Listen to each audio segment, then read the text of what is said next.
Good afternoon, everyone. Sorry to be late. I am sorry to be late. You think I don't want to get on with my day as much as you do? Let me. Accept your apology. No, thank you. Let me start with some opening comments. As we mark 2 years this week since Russia's full-scale invasion of Ukraine, the brutality of Putin's regime is increasingly evident both at home and abroad.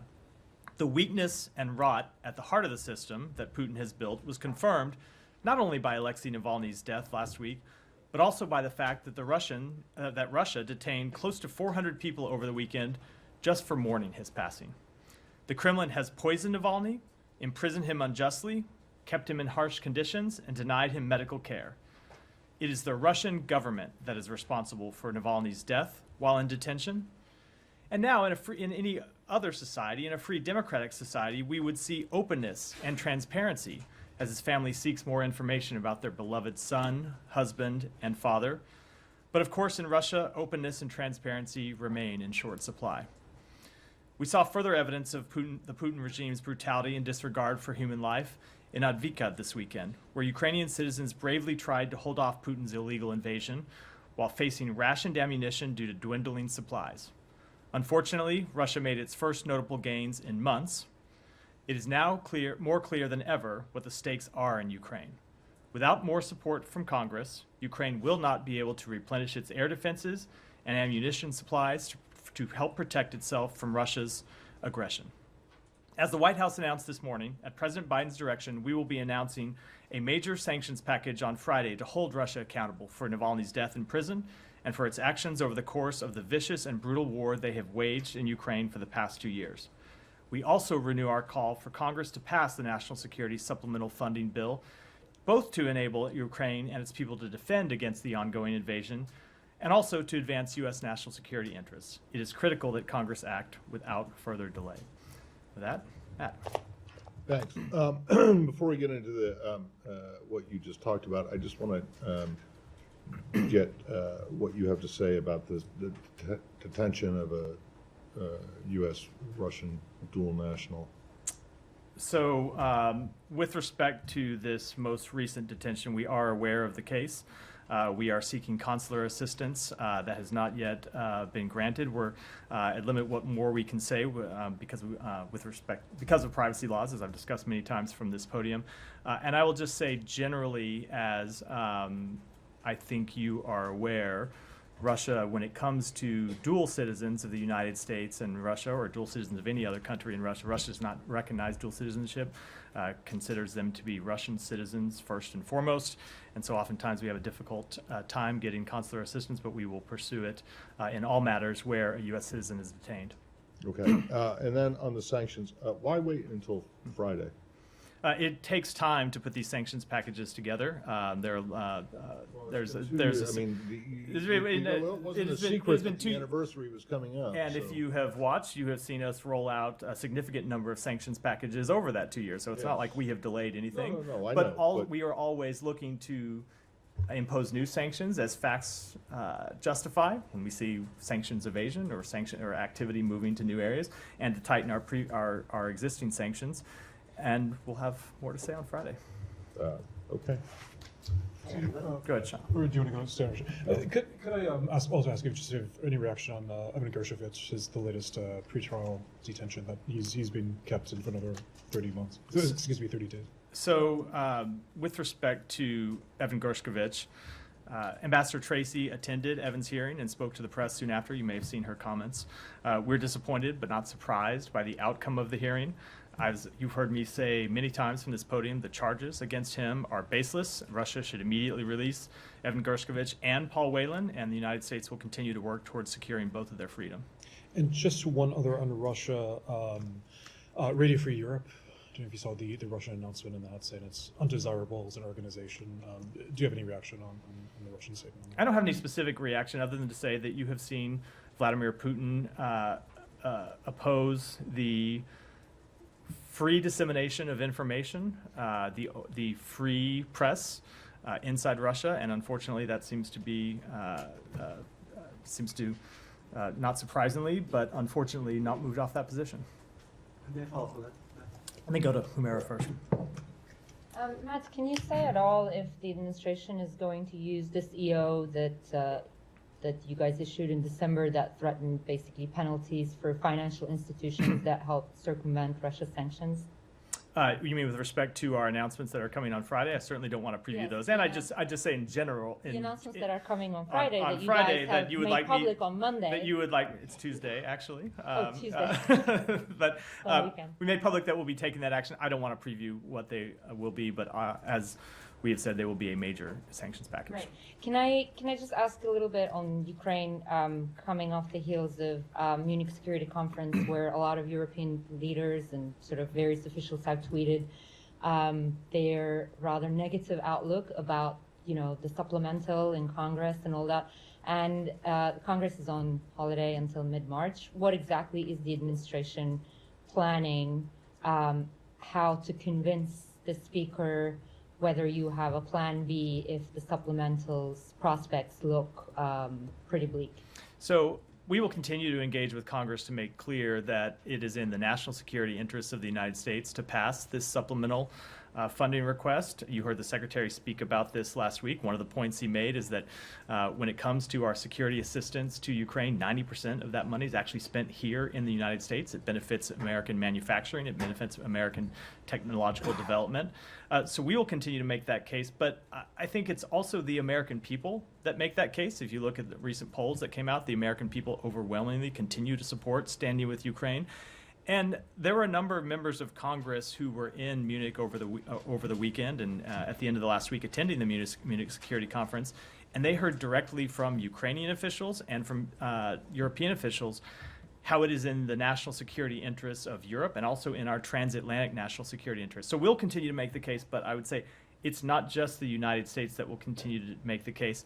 And I will say, as you have heard the Secretary say, there is no other magic plan that we can unveil to support Ukraine. Ukraine will continue to defend itself, even in the absence of a supplemental funding request passing Congress. That is without a doubt. You have seen them fight with bravery. You've seen them fight with skill, and we fully expect that they will continue to do so. And they will continue to make gains against Russia, as they have done in the Black Sea. But the situation will be very difficult. When you don't have the ammunition you need on the front lines, you're going to be vulnerable. And that's what we saw over the weekend with the loss of Avdiivka. And so I think it's the facts on the ground that will continue to make the case to members of Congress why they need to act, and we hope they will. Would you say that you still have some sort of confidence that it will pass? I don't want to make an assessment of what Congress will do. What we will say and continue to represent is why it is in the national interest of the United States for it to pass this bill.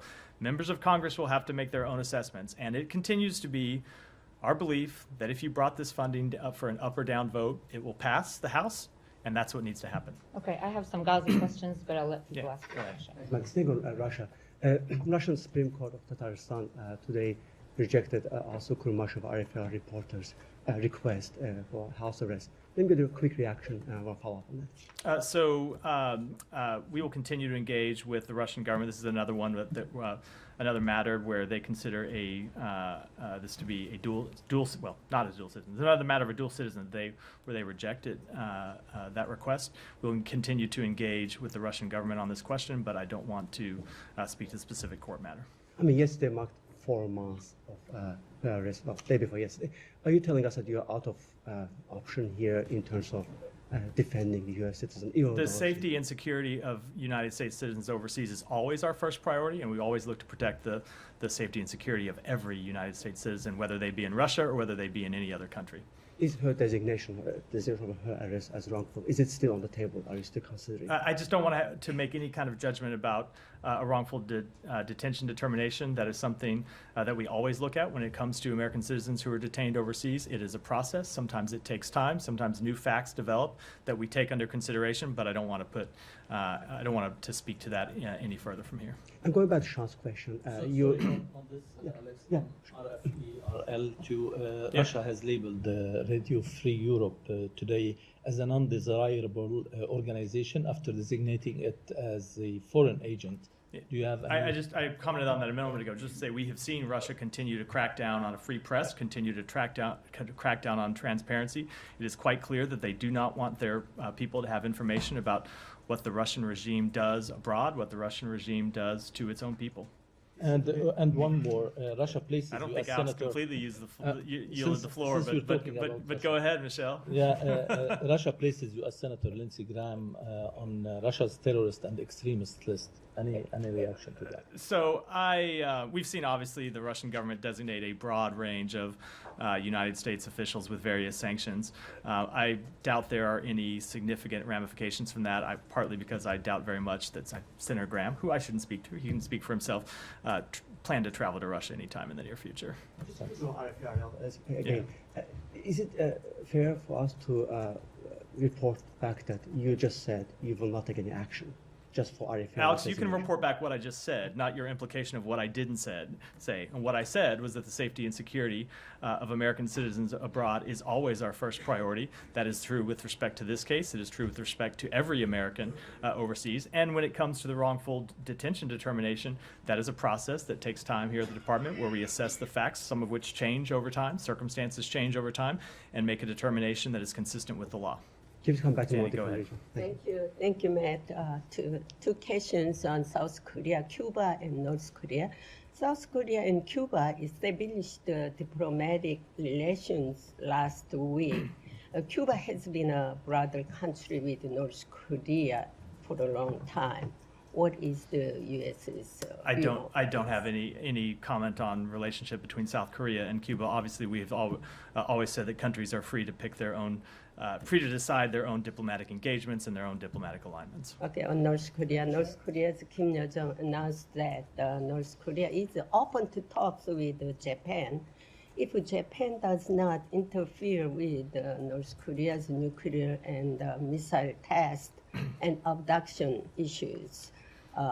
My question is, if Japan tolerates this and talked with North Korea, what impact do you think it will have on the U.S. and South Korea, North Korea alliance? I think that's a pretty big if. I think I will wait to see how the government of Japan responds to that question before I weigh in any further.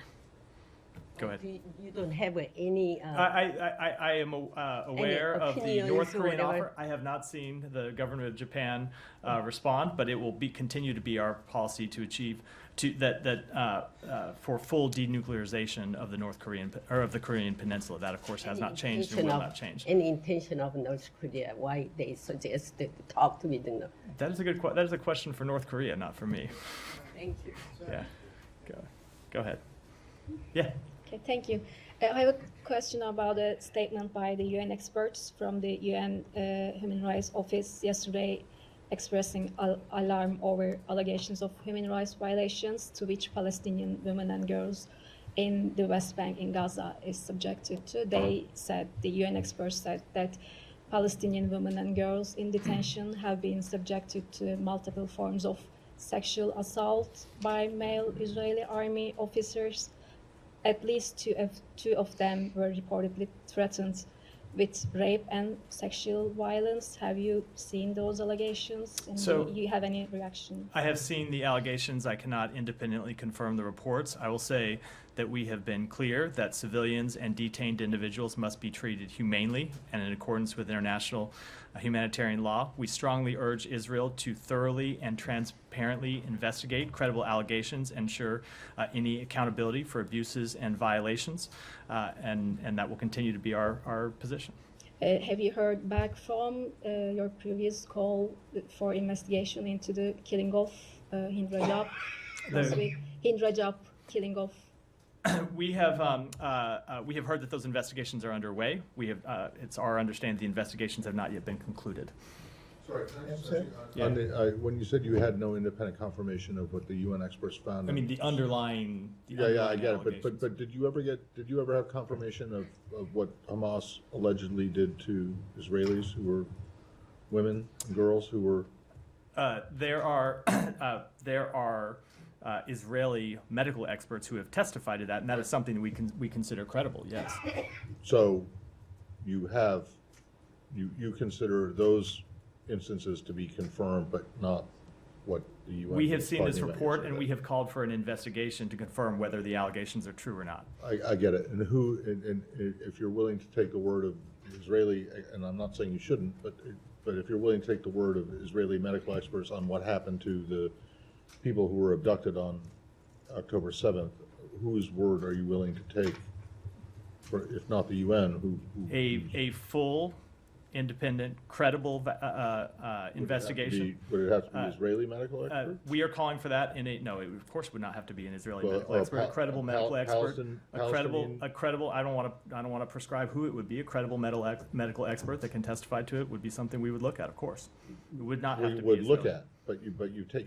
I'm not going to, because that's one where we have seen the outcome of the investigation, we're able to opine on it. I'm not going to opine on a matter. Well, before yeah, it's been but you conducted. didn't do your own independent investigation And- into what I think, it's pretty much well accepted by everybody that there were instances of rape and sexual assault on October 7th. And the circumstances very much matter, and in this, it completely is a understand well, that, it but is I'm a just well wondering- accept, hold on, it is a well accepted fact with respect to this.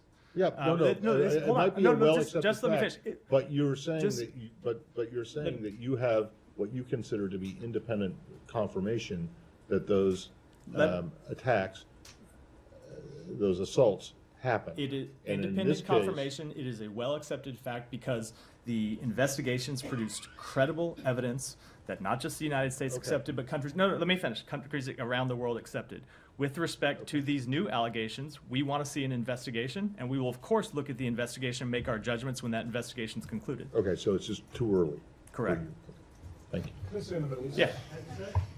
Just well, a couple of things, but of course the secretary's on his way to Brasilia.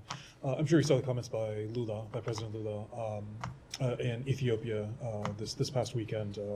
Israel's quite upset with him, likening what's happening there to the Holocaust. Do you have any comment on both? Do you have any comment on what Lula said, and do you think the secretary will raise this with him as well? So obviously we just disagree with those comments. We have been quite clear that we do not believe that genocide has occurred in Gaza. We want to see the conflict ended as soon as practicable. We want to see humanitarian assistance increased in a sustained manner to innocent civilians in Gaza, but we do not agree with those comments. And do you expect the secretary to raise this? Will this affect relations? I'm with going to Israel? follow my general rule and never preview what the secretary plans to raise before he has a chance to do so directly with officials, but we engage with Brazil on a number of issues, and I don't expect that to change. And just, could we stay on the Middle East? Obviously, there was the veto this morning at the Security Council. I know Ambassador Thomas Greenfield spoke about this at length, but in terms of U.S. engagement with the region, how do you think this affects it? I mean, do you think that a number of Arab states in particular have been calling for a ceasefire? How does this take U.S. diplomacy? So look, when it comes to an immediate ceasefire, this has been a place where we've had a disagreement with a number of countries in the region for some time now. I don't think that's anything that's new. But that has not stopped us from being able to engage constructively about how to bring this conflict to an end.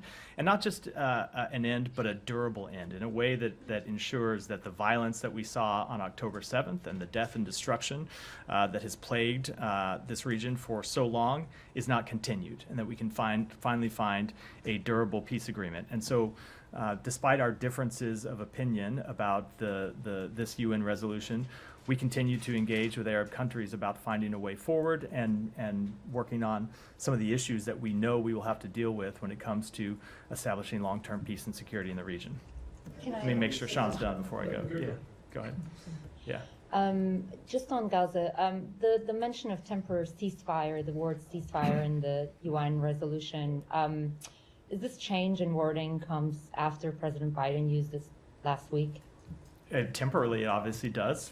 The president made that point last week, and now you've seen the draft resolution that we're working on. But this has been a matter that we have been pursuing for some time, trying to get a temporary ceasefire in exchange for a release of hostages, and something we think is critical to try to achieve and will continue to focus on. Right. Do you think the administration has obviously been under pressure domestically on this and internationally as well? Do you think that the change in president's wording, but the fact that now it's in draft resolution has anything to do with those pressures that it's facing domestically? No, I think it has to do with how we are responding to the situation on the ground and the situation in the region. We are trying to achieve a temporary ceasefire, or you can call it a pause, you can call it whichever name you prefer, to secure the release of hostages. We worked on achieving a humanitarian pause back last year. We're successful in doing it. It didn't go as long as we wanted it to.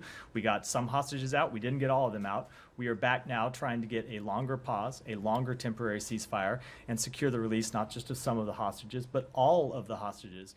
And I would say we have made quite clear that we want to see not just a temporary ceasefire, but ultimately an enduring end to the hostilities, and one that ensures that Palestinian civilians are protected, that we get humanitarian assistance to them, and that ultimately the attacks of October 7th cannot be repeated. And that's one of the reasons why you've seen us oppose the resolutions at the UN, not just today, but in the past, because we think just an unconditional ceasefire only benefits Hamas, Hamas is not going to abide by a full temporary ceasefire. They're going to continue to hold hostages. They're going to continue to launch attacks against Israel. They may not do it for a week or so, but they have not forsworn their aims to destroy the state of Israel. And so we've opposed that policy, and we think it's not one that's effective. We think a negotiated agreement that would get a temporary pause, a temporary ceasefire, is ultimately not just the way to release the hostages and alleviate the suffering of the Palestinian people, but to give us a pathway to a more enduring end to hostilities. Right. And you'd like to achieve that pause before Ramadan starts. We would like to achieve that pause yesterday. Right. We would like to achieve it today or tomorrow. We want to achieve Yeah. it as soon as possible. Sure, but how concerned are you that the fighting will continue into Ramadan? Are you doing anything specific about that? I don't want to get ahead of the situation because we are right now in conversations and in negotiations to try to achieve a humanitarian pause. We are still over 2 weeks away from Ramadan. We would like to get that humanitarian pause before Ramadan begins. We'd like to get it before the end of the week, as I said. We'd like to get it as soon as possible. So that's what we're going to continue to try to do. At the same time, we have made clear that Israel should not launch a full military campaign in Rafah unless it has a humanitarian plan that is both credible and realistic and one that they can execute. Have you seen any indications of that humanitarian plan, and what is the United States prepared to do if they go ahead anyway? One has not been presented to us yet. I've seen reports that one is being developed and will be presented to the government of Israel this week. I will let them speak, of course, to that, but one has not been presented to the United States, so I, of course, can't speak to it, and I wouldn't want to deal with any kind of hypothetical situation down the road. Sure. Shannon, go ahead. While in Munich, the Secretary raised Russia's pursuit of an anti-satellite capability in meetings with his Chinese and Indian counterparts. Can you say if this is the first time the Secretary has raised such meetings with other countries, and whether he hopes to achieve anything by raising the topic with China and India specifically? I will say that on the sidelines of the Munich Security Conference, he did raise Russia's pursuit of an anti-satellite technology with our allies and partners, but not just our allies and partners, with other countries as well, because as the Secretary made clear, he thinks it's an issue that should be of concern not just to the United States, but to other countries in the world.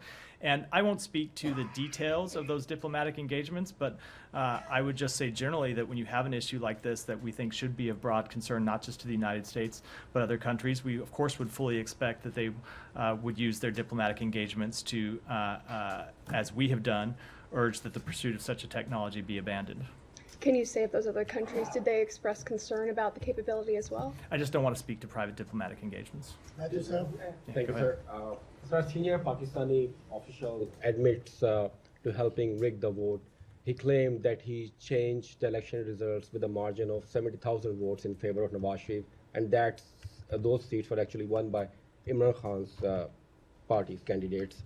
What are your views? You already talked about the allegations of rigging and fraud. What are your views on this? So I saw that that report. Any claims of interference or fraud should be fully and transparently investigated. Excuse me, in accordance with Pakistan's own laws and procedures, and that, of course, includes this claim as well.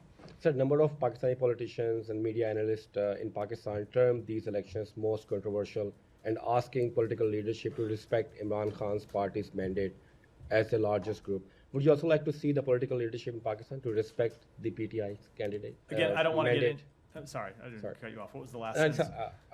are you also asking the political leadership in Pakistan to respect the PTI's mandate? Again, I don't want to get into an internal Pakistani matter, which I very much believe that the formation of a new government is. So that's a matter that I will leave to Pakistan. But as I said, when it comes to the any claims of interference or allegations of irregularity, we want to see those fully investigated. Different topic. Go ahead. Do you mind if I just follow very briefly? Yeah, go ahead. Just, You guys are so nice to each other, like tolerating all these interruptions always today. cordial. Huh? Always trying to be. Can I just follow on Pakistan though? In relation to this, He's gonna be mad if I don't come back to him now. I'll get to.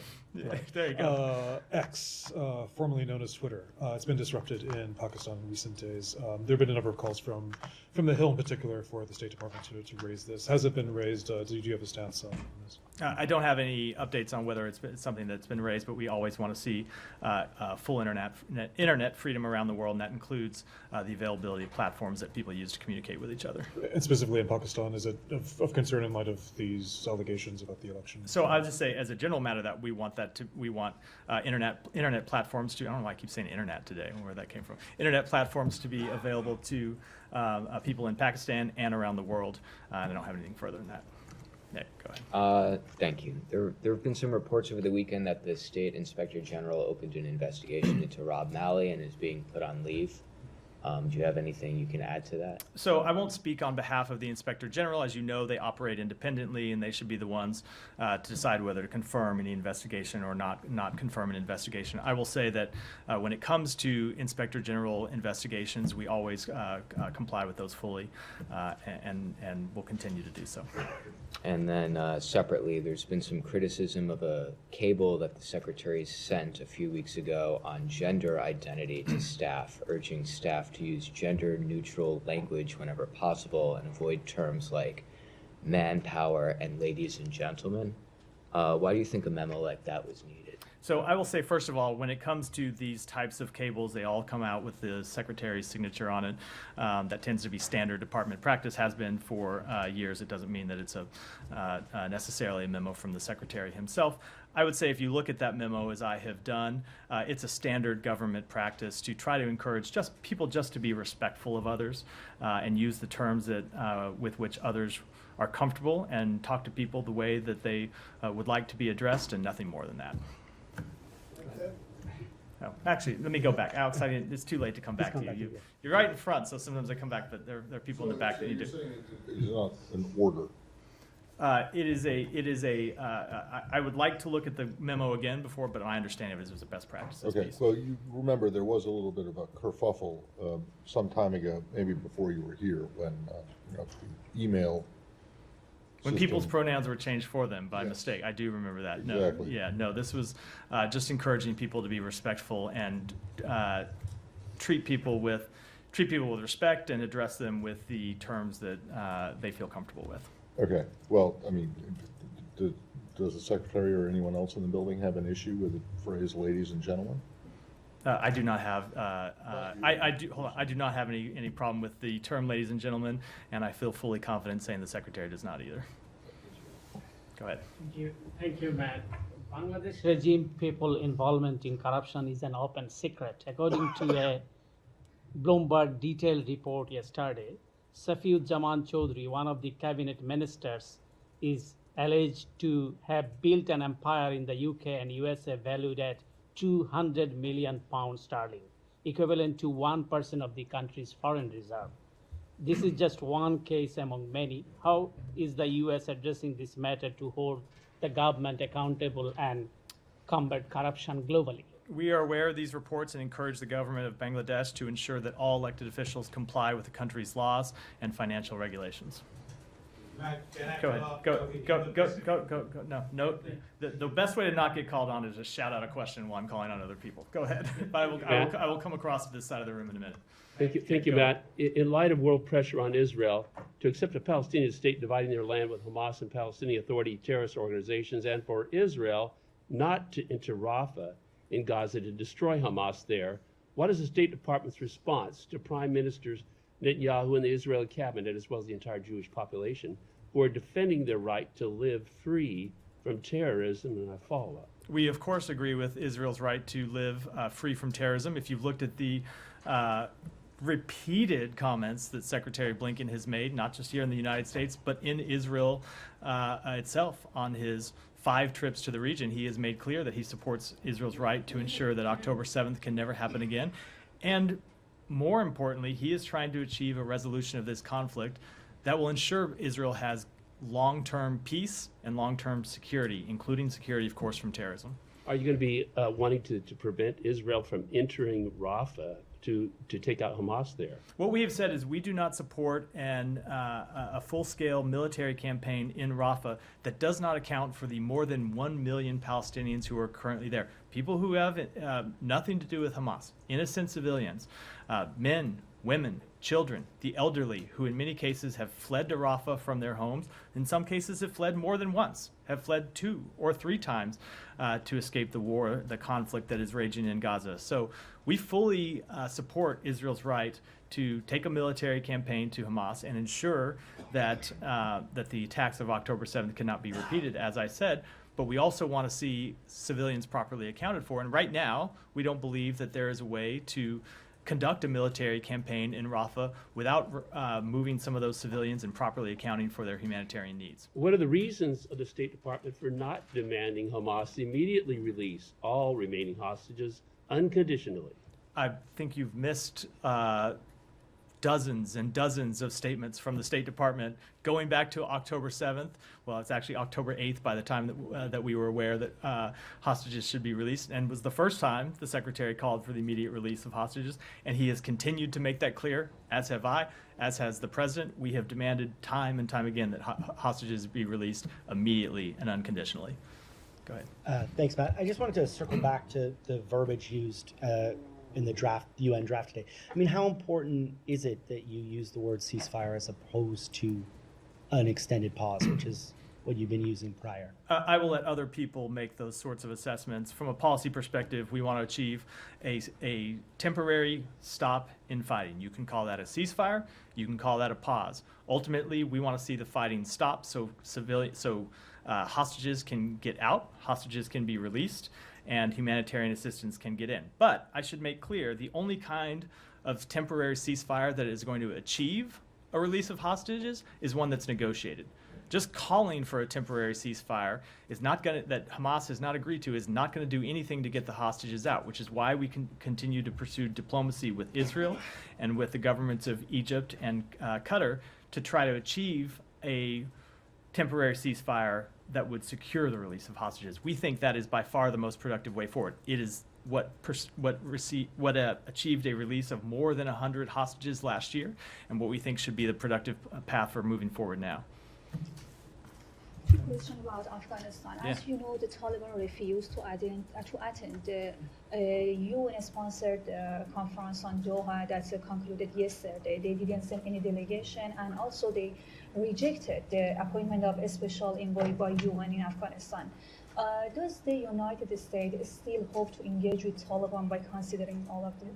Let me just speak to what we were trying to engage, or what we were trying to achieve by attending this conference. And it's not surprising that the Taliban, of course, has different objectives. We were trying to achieve a number of things. One, to make clear that Afghanistan should not be a hotbed for terrorist activities that impact other countries. Two, a vision for Afghanistan with inclusive institutions in which its diverse groups all feel represented in a state that is truly inclusive.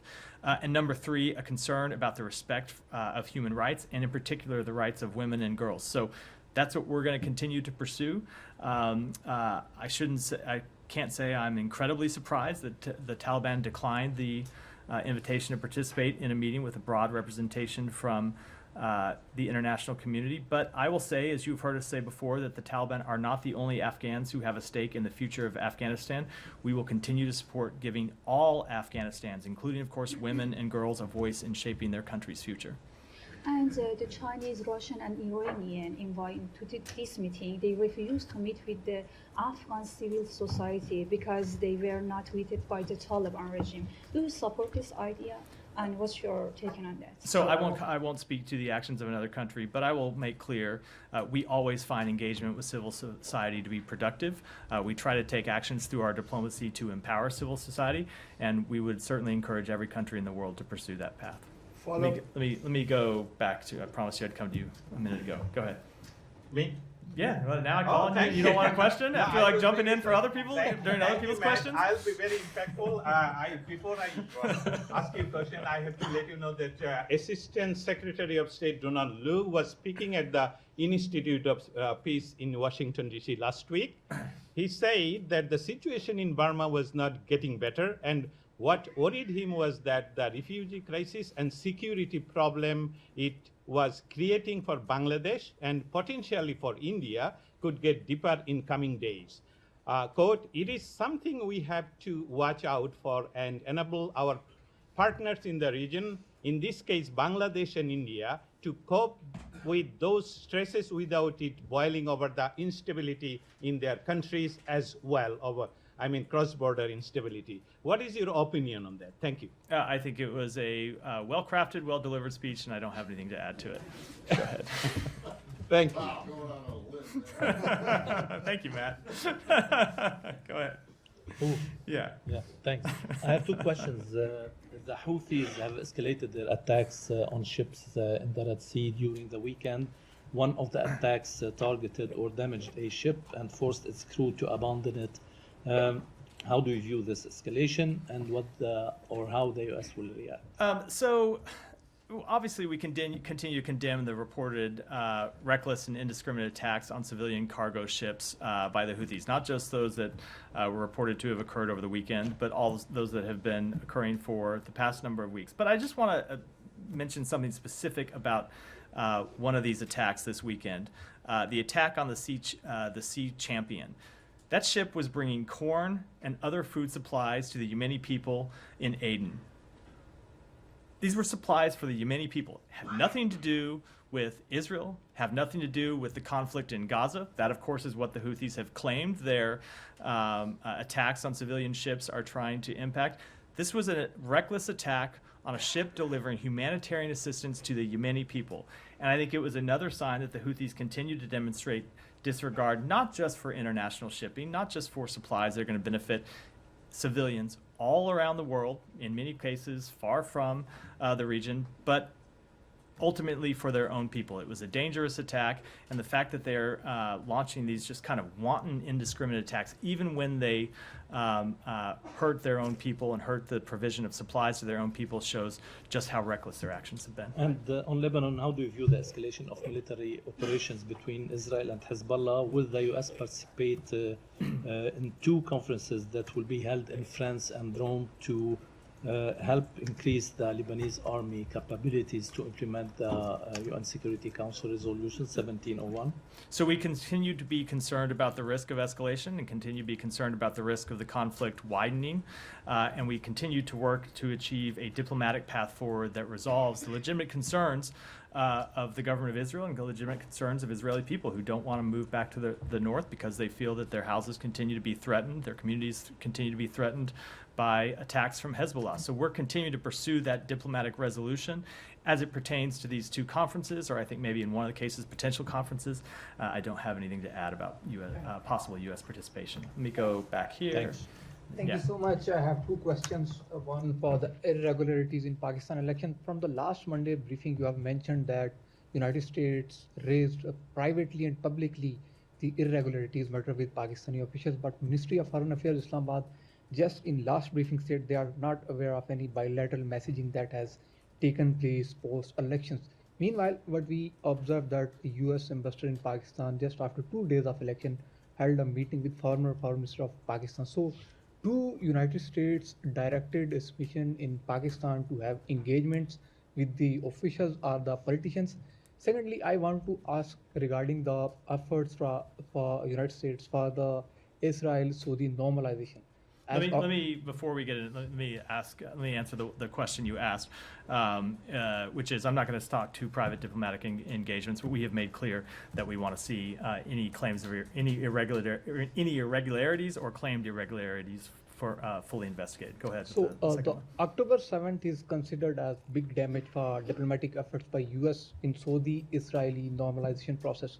So MBS, the Crown Prince, demanded two-state solution, and he also looking for a timeline from US. So Netanyahu is not like bothering this two-state solution, this condition. So what is the time frame after the post-Gaza war? What will be the damage repair by the US to repair this, as number of Arab nations have reservations on this? So I don't want to speak to any timetable, but I will say, as again, you have heard the Secretary say, we continue to work on the establishment of an independent Palestinian state, which we believe doesn't just benefit the Palestinian people, but would benefit the Israeli people and would benefit the entire region. That is something we have heard from a number of Arab partners in the region, including, of course, the government of Saudi Arabia. And one of the things that the Secretary discussed directly with the Crown Prince and heard directly from the Crown Prince was that the Saudi Arabia was not prepared to pursue normalization, or was not prepared to agree to normalization, I should say, without the establishment of an independent Palestinian state. Go ahead. Can I just raise the extradition hearing of Julian Assange, which has taken place at the High Court in London today, and his lawyers have repeated an allegation saying that there is evidence of that a plan was discussed to either kill or kidnap Assange while he was in the Ecuadorian embassy in London. Mark Summers, KC, Assange's lawyer, saying senior CIA officials requested plans. The president himself, that's President Trump, requested on being provided with options on how to do it, and sketches were drawn up. Is there any comment? No, I am not going to comment on an ongoing extradition matter.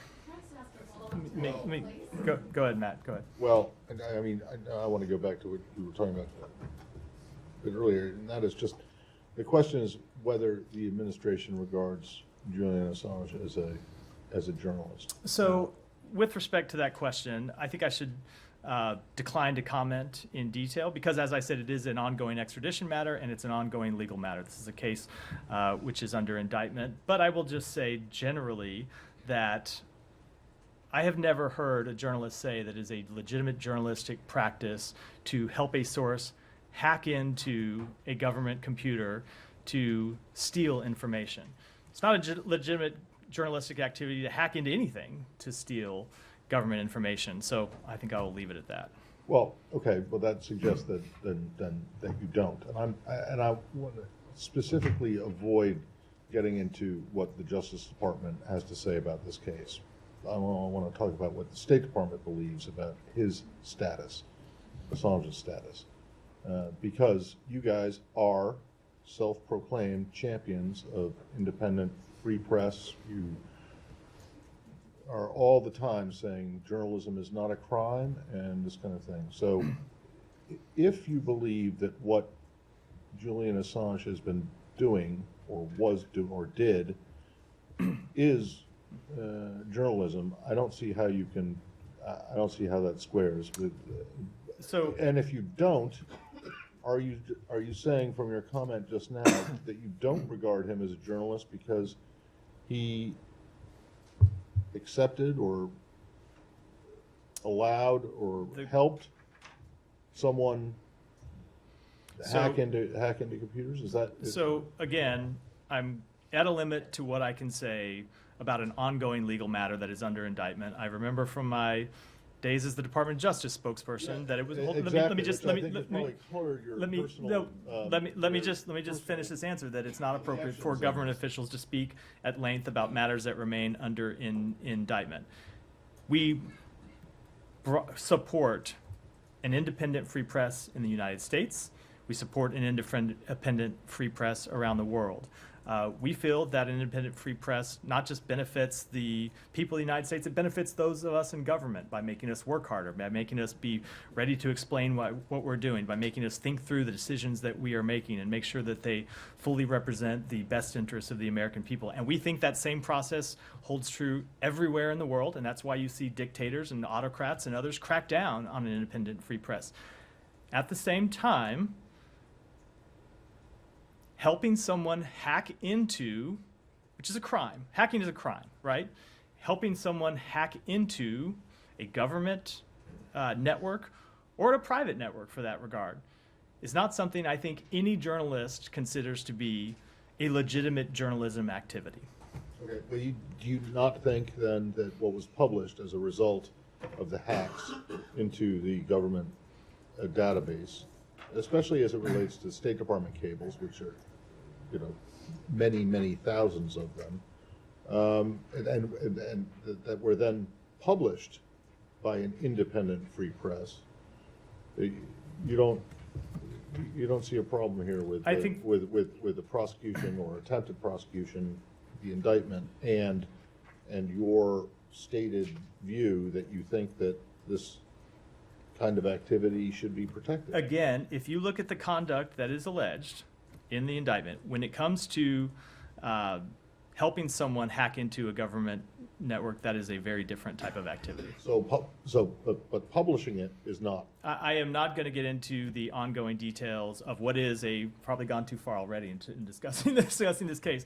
The ongoing the details of what is very much a live, ongoing litigation matter. Do you not think the publication of these documents when they came out back, the original ones, the ones that Chelsea Manning provided to WikiLeaks, and when they were published by the New York Times and El País and all the others, do you not think that helped inform public discussion? Do you not think that that was useful? Let me say this, because I'm not going to speak to that specific case for the reasons I just articulated, but I will say that two things can often be true when it comes to the publication of classified government documents. It is true that at times the publication of a classified government document will inform the public, and sometimes it will uncover wrongdoing.